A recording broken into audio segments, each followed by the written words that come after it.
가정의 달의 첫째 주일인 어린이 주일로, 지난 주일 둘째 주일은 어버이 주일로 하나님 앞에 영광 돌리고, 오늘은 가정 주일로 우리 하나님 앞에 예배하며 하나님의 말씀을 생각하고 또 살피며 은혜를 나누고자 합니다. 오늘 찬양대 찬양처럼 우리의 모든 필요를 채우시는 하나님, 때마다 일마다 평강 주시고 우리의 모든 사정을 아시고 은혜 주시고 또 필요를 채워주시는 그 하나님의 은혜 가운데 지금까지 살아온 줄로 믿습니다. 여러분들의 가정이 오늘 행복한 가정, 이런 설교 제목으로 말씀을 드리고자 하는데, 사실은 행복한 가정을 이루는 비결을 너무나도 잘 아실 겁니다. 우리 하나님을 경외하고 믿음으로 온 식구들이 하나 된 가정이 참으로 행복한 가정입니다. 오늘 말씀을 통해서 또 우리에게 주신 교훈을 얻고자 합니다. 가정은 하나님께서 이 땅에 세우신 가장 복된 공동체, 아버지 하나님의 나라 천국의 모형, 천국을 경험할 수 있는 곳이 바로 가정이다, 그렇게 말들을 합니다. 이 거친 세상에서 지친 몸과 마음이 참 쉼을 얻을 수 있는 유일한 안식처도 바로 가정입니다. 그러나 오늘날 수많은 가정이 아파하고 갈등하고 행복을 잃어버린 채 살아가고 있습니다. 좋은 집, 넉넉한 생활, 건강도 중요하고 맛있는 음식 먹는 것도 중요하지만, 오늘 잠언서 17장 1절 말씀처럼 마른 떡 한 조각만 있고도 화목한 것이 제육이, 고기 반찬 많이 먹으면서 다투는 것보다 낫다는 겁니다. 우리에게 물질이, 재물이 필요 없다는 것이 아니라 무엇이 행복한 가정을 이루게 되는 가치, 제일 먼저 중요한 요소가 뭐냐 말입니다. 바로 물질에 있지 않고 이 관계와 사랑 가운데 행복한 가정을 이룰 수 있다고 말하는 겁니다. 아무리 모든 것이 풍성해도 진수성찬을 차려놓고 살지라도 다툼과 반목이 가득하면 그야말로 불행한 가정, 지옥과 같은 가정이 될 것입니다. 그러나 서로를 아끼고 그냥 마른 떡 한 조각이라도 서로 나누며 살아가는 그 화목한 가정은 바로 천국입니다. 그래서 제일 강조할 것은 우리 가정에서 화평, 화목을 이루어야 됩니다. 화목해야 돼요. 그것이 행복한 가정의 첫 번째 비결입니다. 그 화목의 원리는 우리 하나님께서 우리를 사랑하시고 화목제물 되신 예수 그리스도를 통해서 우리로 하여금 깨달음을 주셨습니다. 하나님과 우리 사이의 불목으로 행복하게 살 수 없는 그런 가운데 독생성자 예수 그리스도를 보내셔서 저를 믿는 자마다 하나님과 화목해 되는 그런 놀라운 은혜, 우리의 모든 죄와 허물을 사하시고 우리 주님이 대신 보혈피 흘려서 십자가의 공로로 주와 하나님과 우리 사이에 다리를 놓는 그런 연상을 한번 해보십시오. 그래서 예수 그리스도를 화목제물이 되셨다 그럽니다. 하나님과 우리 사이의 불목을 화평케 하셨다는 말입니다. 사도 바울은 이 놀라운 하나님의 사랑, 화목케 하신 예수 그리스도의 구원의 은총을 늘 잊지 않고 성도들에게 강조하며 편지 내용까지도 항상 당부합니다. 고린도후서 5장 20절에도 우리 그리스도의 그 놀라운 그 화목제물 되심을 강조하면서 너희는 하나님과 화평해라, 그렇게 권고합니다. 하나님과 화목해라, 이걸 강조하고 있어요. 그 하나님과 화목할 수 있는 비결이 바로 중보자 되신 예수 그리스도를 믿고 하나님께 나아가는 것, 그게 바로 하나님과 화목을 이루는 겁니다. 우리 가정도 마찬가지입니다. 화목한 가정을 이루려면 예수 그리스도의 희생, 십자가의 사랑처럼 희생하고 사랑이 넘쳐야 됩니다. 그게 바로 화목하게 된다고 하는 구호만 붙이고 우리 그렇게 살자고 다짐만 해서 되는 게 아닙니다. 그 놀라운 주님의 십자가 구속의 은총을 생각해 봐야 돼요. 우리 가족 구성원들 모두가 하나하나 예수님의 그 희생의 십자가를 기억하고, 그리고 화목해야 하는 제물이 되겠다고 하는 희생하는 마음이 있을 때 화목한 가정을 이루게 됩니다.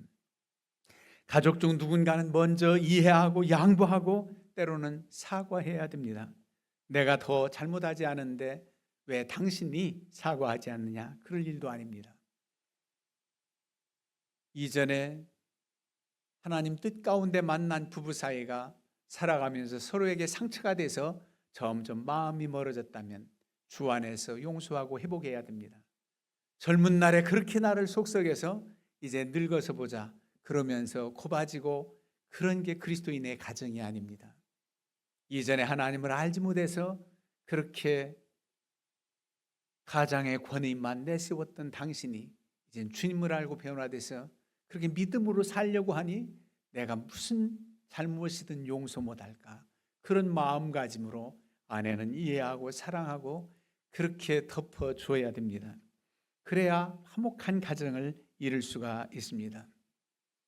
지금은 당신의 권위에 그렇게 내 억눌리고 살았지만 이제 우리 아이들 크면 애들은 내 편이야? 그러면서 아내들이 코바지는 그런 안타까움도 믿음의 가정에서는 없어야 됩니다. 참으로 사랑으로 회복되는 그런 가정이 화목을 이루어야 돼요. 그래서 이 화목하게 하는 이 사랑의 도를 오늘 신약 성경에서 읽은 베드로전서 4장 말씀을 통해서 우리에게 화목해 하는 그리고 사랑하는 행복한 가정을 이루는 그 요소가 된다는 사실을 한번 생각해 보고자 합니다. 무엇보다도 뜨겁게 서로 사랑할지니 사랑은 허다한 죄를 덮느니라. 여러분, 사랑하되 뜨겁게 사랑하라는 겁니다. 남녀 간의 사랑, 처음 만난 사랑, 뜨거운 사랑 이외에 점점 사랑은 퇴색되고 또 타성에 빠지고 이런다고만 생각하지 마시고 그리스도 안에서 날마다 사렵게 불을 지피듯 사랑의 뜨거운 사랑으로 가족 구성원 간이 사랑으로 하나 되어야 된다는 겁니다. 뜨겁게 서로 사랑하라는. 여러분, 이 사랑은 행복한 가정을 이루는 제일 중요한 요소지요. 하나님의 사랑을 깨달은 자는 사랑하며 살아갈 수 있습니다. 여러분, 가정주일에 우리 교동문 교도 가셨잖아요. 다른 내용이 아닙니다. 고린도전서 13장 사랑장이라고 하는 그 고린도전서 13장을 우리 교동문으로 오늘 교도 가셨지 않습니까? 사랑은 어떠해야 되는지. 믿음이 대단해서 산을 옮길 만한 믿음이 있을지라도 사랑이 없으면 아무것도 아니라는 겁니다. 사랑이 제일이라는 거예요. 그 사랑, 뜨거운 사랑으로서 용서와 이해가 있고 그리고 하나가 되는 그런 놀라운 그런 가정이 행복한 가정을 이룬다는 겁니다. 남편은 아내를 이해하고 아내는 남편을 격려하고 부모는 자녀를 품어주고 자녀는 부모를 공경하는 그런 사랑 가운데, 뜨거운 사랑 가운데 행복한 가정이 됩니다. 이전의 허물, 아니 좀 살아가면서 실수하는 것들 큰 사랑으로 그 허물을 덮어주는 겁니다. 들추어내고 비난하고 비판하고 정죄하는 것은 사탄이 기뻐하는 일입니다. 우리는 사단의 도구가 되는 이런 마음의 생각과 이런 말들을 내뱉지 말아야 됩니다. 먼저 이해하고 덮어주는 큰 사랑으로 상대의 허물을 덮어줄 때 행복한 가정을 이루게 됩니다. 우리 그리스도인의 가정은 이런 하나님의 사랑을 먼저 엄청나게 받았으니까 이 사랑으로 우리 가족 구성원들을 사랑해야 됩니다. 근데 단순히 오늘 이 말씀이 우리는 지금까지 이웃과의 관계 속에서 크리스찬이 살아가면서 이런 삶을 살라는 덕목으로만 생각했지 우리 가족 구성원에게 주는 말씀인 줄은 멀리 생각하지 못했습니다. 우선 먼저 가장 가까운 나 이해의 식구들도 이웃이라고 생각하면 내 이웃을 내 몸처럼 사랑하라. 여러분, 우리 가족 구성원들을 우선 사랑하는데 이렇게 뜨겁게 서로 사랑하라는 겁니다. 그리고 원망 없이 살라는 겁니다. 서로 대접하기를 원망 없이 하고, 물론 살아가면서 서로 대접하지요. 원망 불평 없이 대접하고 기꺼운 사랑으로 합니다. 우리 가족들도 마찬가지라는 겁니다. 원망 없이 살아가라는 겁니다. 당신이 나한테 해준 게 뭐냐? 부모님으로서 이렇게밖에 못 해줘요. 이런 불평이 아닙니다. 이런 말들은 가족 서로 간에 큰 상처를 남깁니다. 왜 그것도 못하느냐? 아주 무너지는 말들을 쉽게 하곤 합니다. 당신 때문에 힘들다. 이러지 말라는 거예요. 원망 섞인 잔소리도 아이들에게 하지 말고 오히려 격려하라는 겁니다. 우린 이론적으로는 잘 알지요. 애썼다, 수고했다, 격려의 말 알긴 알지만 우선 어른들의 마음, 부모의 마음에 흡족하지 않으면 그저 원망과 책망부터 나오는 것이 문제입니다. 우리는 절제해야 됩니다. 오히려 격려하는 말, 칭찬하는 말을 아끼지 말라는, 우리가 잘 알잖아요. 말들도 합니다. 칭찬하면 고래도 춤춘다 그래요. 칭찬과 격려가 아끼지 말아야 돼요. 다른 사람들이 다 당신을 비난해도 비난할 수가 없지요. 하나님 뜻 안에서 산다면. 만약 그런다 할지라도 나는 당신을 믿는다. 당신을 나는 정말 우리의 가장으로 가장 귀하다고 믿는다. 존경한다. 여러분, 그런 말 들을 때 남편이 얼마나 힘낼까요? 남편 아내에게 정말 하나님께서 짝지워 주신 당신 고맙다, 감사하다, 이런 마음이 넘쳐나야 된다는 말입니다. 그래서 식구들 간에 서로 어려움이 있다면 그 눈물들을 닦아주고 위로하고 격려하는 그곳이 바로 가장 귀한 천국의 모형, 그야말로 안식처가 되는 것입니다. 이 사실을 오늘 우리에게 주시는 베드로 사도의 권면의 말씀으로 받아야 된다는 말입니다. 격려한다는 것은 참으로 대단한 일입니다. 격려한다는 것, 힘을 실어준 것, 그러면은 자기 능력 100이라면 100 이상 200배, 300배의 능력을 나타내는 힘의 원동력이기도 합니다. 여러분, 아이들이 다 무엇이든지 잘할 수가 없어요. 분명 우리 아이에게 잘하는 재능이 있는데 그걸 발견하지 못해서 그걸 키워주지 못할 우리 어른들의 무지가 많아요. 물론 똑같이 평가하는 그런 것들은 있지요. IQ가 얼마다 뭐다 하는데 이 세상에서 하나님이 주신 분복을 발견한다면 그렇게 IQ만 가지고 따지는, IQ가 좋고 기억력이 좋아서 공부 잘해서 공부하는 쪽으로 가고, 하나님이 손재를 주시고 창의력을 주셔서 또 그런 길로 가고, 그 모든 것들을 인정하면서 이해하면서 격려할 때 자녀들도 정말 씩씩하게 담대하게 자라게 되는 것입니다. 조금 못했다고 그냥 비난하고 비교하고 그러지 말라는 겁니다. 여러분, 격려해야 돼요. 하나님 말씀 속에서 위로와 격려되는 말씀 많이 있지만 옛날 우리 할머니가 말씀해 주신 옛날 이야기 생각이 나요. 다 지금은 시청각으로 애니메이션으로, 그래서 애를 앉혀놓고 내가 무슨 동화해 줄게, 옛날 얘기해 줄게 들으려고도 잘 안 할 거예요. 얼마나 재밌는 게 많은데 우리 다분하게 앉아서 말을 들으려고 합니까? 그 옛날 얘기가 있어요. 어떤 소를 키우는 주인, 산길을 가는데 마차 달구지를 끌고, 여러분들도 들어보셨을지 몰라요. 호랑이를 만난 거예요. 캄캄한 밤에 호랑이의 눈빛에서 나오는 눈빛이 마치 헤드라이트처럼, 아, 호랑이를 만났구나. 피할 길도 없어요. 그래가지고 주인이 지혜롭게 달구지를 풀어놓고, 뭐 호랑이하고 소, 황소 한 마리 싸우면 그 날렵한 호랑이의 먹잇감이 될 수도 있지만은 빨리 풀어놓고 달구지 마차 밑으로 들어가서 주인이 응원하는 겁니다. 우리 소 이기라, 우리 소 이겨라. 근데 소가 얼마나 힘이 났는지 뿔로 호랑이 배를 받아가지고 쓰러뜨렸대요. 그래서 그 호랑이 싣고 와가지고 호랑이 가죽을 팔아서 부자가 됐다는 그런 얘기입니다. 격려해서. 그래서 어떤 주인이 꼭 두 번째 후속타가 나오잖아요. 나도 가서 호랑이 잡아가지고 가죽을 팔아서 부자가 돼야 되겠다 하고 자기 달구지 소를 끌고 가서 정말 호랑이를 만났대요. 호랑이를 만났는데 너무 무서워가지고 자기 그 소가 싸우는 거 응원은커녕 그냥 싸우는 틈을 타서 도망쳐가지고 집으로 와서 숨죽이면서 있는데 한참을 있다가, 야, 호랑이 가죽을 얻으려고 그랬더니 우리 소까지 다 죽게 생겼네. 그러고 후회했겠지요. 그런데 이게 웬일입니까? 쿵 하면서 그 이후로는 여러분들 상상에 맞게요. 자기 소가 피투성이가 된 채 들어와 가지고 그 주인의 집을 받았다는 그런 얘기입니다.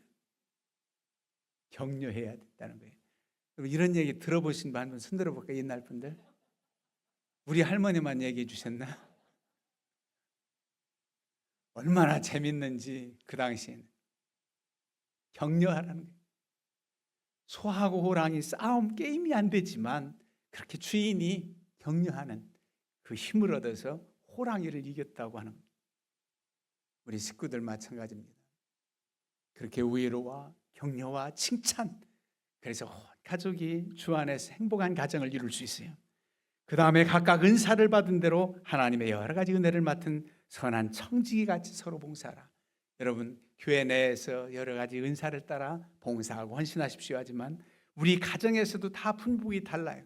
남편의 역할, 아내 역할, 자녀들의 역할이 다릅니다. 또 그 은사대로 하는데 똑같이 신앙생활해도 아내는 기도에 열심히 있는 은사가 있어 늘 기도하기를 원하고, 남편은 하나님 말씀을 늘 가까이 하고, 여러 가지 아름다운 탤런트가 있어요. 그를 통해서 행복한 가정을 이루는데 하나님을 잘 섬기는 밑거름이 되는 그런 일들입니다. 그럴 때 하나님께서 그 가정을 행복하게 하세요. 다 누군가 역할을 해야지 그저 우리가 내게 맡겨진 것들을 소홀히 해서는 아름다운 열매를 맺을 수가 없습니다. 세상의 아름다운 이 초록 산천초목 물주지도 않고 가꾸지도 않고 도로에 산속에 있는 것 매일 가서 여러분들이 뭐 어떻게 합니까? 그래도 잘 자라서 푸른 숲을 이루고 우리에게 대자연의 아름다움을 제공해 주는 식물들이 너무나 많아요. 그런데 보세요. 우리가 가꿔야 될 표, 그리고 어떤 고구마, 어떤 양식, 어떤 채소도 그냥 자라게 해서 얻어지는 것만이 아니라 그건 공이 있어요. 공들여야 돼요. 열심으로 가꾸고 퇴비도 주고, 그래서 해거르지 않고 열매를 맺을 수 있도록 그렇게 해야 되는 일들이 얼마나 많아요. 이 가정도 그렇습니다. 그런 영양분이 서로에게 공급되어지고 그렇게 해서 아름다운 건강한 가족들 일원이 될 때 행복한 가정을 이룰 수 있다는 말입니다. 행복한 가정은 그저 저절로 만들어지지 않아요. 구호만 붙여서 우리 한번 행복한 가정 이루어 보자 이래서 되는 게 아니에요. 우리 오늘 말씀드린 이런 내용 다 알고 있어도 결단하지 않고 실천하지 않으면 아무 소용이 없어요. 그래서 결론처럼 말씀한 게 오늘 사실은 7절입니다. 이 7절 말씀 봉독하지 않았지만 이 말씀이 바로 행복한 가정을 이루는 요소들을 실천 가능하게 하는 능력 있는 말씀입니다. 만물의 마지막이 가까웠으니 그러므로 너희는 정신을 차리고 근신하여 기도하라는 겁니다. 기도하는 가정이 될 때, 하나님을 의지하고 기도할 때, 이 마지막 때라는 거예요. 만물의 마지막이 가까웠다니, 이 마지막 때에 우리 가정을 지키고 우리 가정이 행복한 가정으로 말씀드릴 수 있는 비결은 바로 하나님을 의지하는 기도밖에 없다. 정신 차리고 기도하면서 나아가자. 기도할 때 자신을 돌아보게 되죠. 기도할 때 나를 부정하고 하나님의 뜻을 따르는 겁니다. 내 고집만 부리지 않아요. 기도할 때 하나님의 은혜가 부어져요. 여러분들 자녀들 양육하면서 자녀들 함께 기도하고 손잡고 학교 갈 때 기도 잠깐이라도 해주고 가는 그런 모습도 있지만, 어떤 때는 거의 잠든 아이 곁에서 기도해 주지 않습니까? 그 아이 곁에서 기도할 때 조용한 기도로도 하지만 조용히 읊조리듯 소리내서 기도하면 아이들은 깊은 잠에 빠져서 그 기도 내용을 모르지만 하나님께서 아시고 그 기도한 대로 자기들이 성장하는데, 아이들이 항상 깊은 잠만이 아니라 곁에서 기도하는 어머니의 기도 소리를 선장께서 듣는다는 사실. 잠잠한 척하지만 나를 위해서 어떻게 기도하나 듣는다니까요.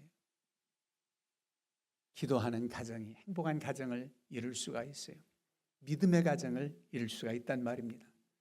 우리가 부모님을 공경하고 자녀들을 믿음으로 양육하고 부부지간에 사랑으로 하나 되고 형제 자매들 우애하는 이런 온 가족 구성원들, 그야말로 하나님 경외하며 하나님 의지하며 기도할 때 하나님께서 그런 사랑의 마음도 주십니다. 은사를 더해 주세요.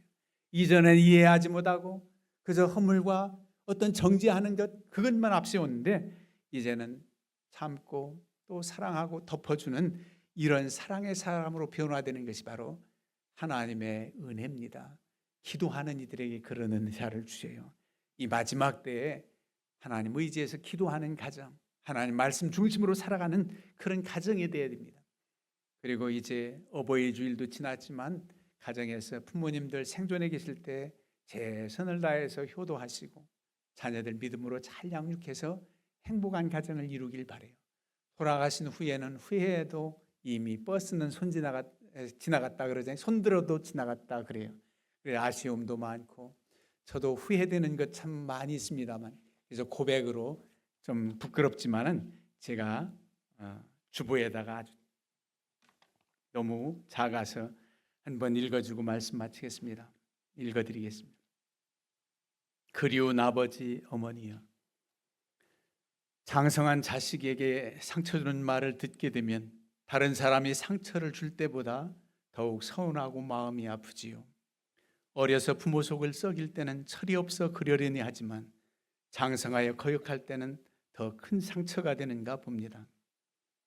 자식의 모습을 떠올리며 나 또한 부모님의 마음을 상하게 한 일이 얼마나 많았던가 돌아봅니다. 잘못했노라고 죄송하다고 사죄 한 번 제대로 못하고 지나쳐버린 때가 너무 많았음을 후회합니다. 이제는 소천듯에서 이 세상에서는 용서를 빌 기회마저 잃어버렸습니다. 나는 자식들에게 기분 나쁘다 어찌 그럴 수 있느냐 하며 말도 하건만 두 분은 마음 상한 내색도 하지 않으시고 당신들이 잘못해서 자식의 푸념을 듣느냐 가슴으로 사기셨지요. 자유로우셨던 아버님, 어머님 사무치게 보고 싶습니다. 자식이 목사라고 그토록 어렵게 생각하시고 말 한마디라도 조심하셨던 부모님이시여, 목사된 자식에게 누가 될까봐 그리도 노심초사하셨던 나의 부모님, 하나님을 믿고 주 안에서 자유하셨건만 목사의 부모로 살아가신 삶 속에서는 그리도 부자유하게 지내신 모습이 생각나 가슴이 메어옵니다. 주님 품 안에서 위로받고 상급받아 영생복락을 누리실 두 분이 그립습니다. 머지않아 주님 부르셔서 두 분을 배울 때 이 불초소생을 용서하소서. 이 불초한 종이 하나님 나라를 보장받을 수 있음은 주님의 십자가 구속의 은혜요 두 분의 눈물 어린 중보기도로 공로 덕분일 것입니다. 훗날 천국에서 왜 목사 자식으로 태어난 당신들의 손자들에게 잘못했느냐고 꾸중하신다면 제 자식들에게는 용서받고 왔노라고 고백하며 부모님 품에 안기리이다. 좀 부끄러운 고백이지만 그런데도 우리 어머님은요 저한테 너무너무 송구스럽게 정 목사는 무엇밖에 버릴 것 없어 그러셔가지고 얼마나 송구한지 여러분 많이 사랑하시고 믿음으로 행복한 가정을 이루시기를 주님의 이름으로 축원합니다. 아멘. 이 시간은 첼로반이 연주함으로 하나님께 영광 돌리겠습니다.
네, 감사합니다.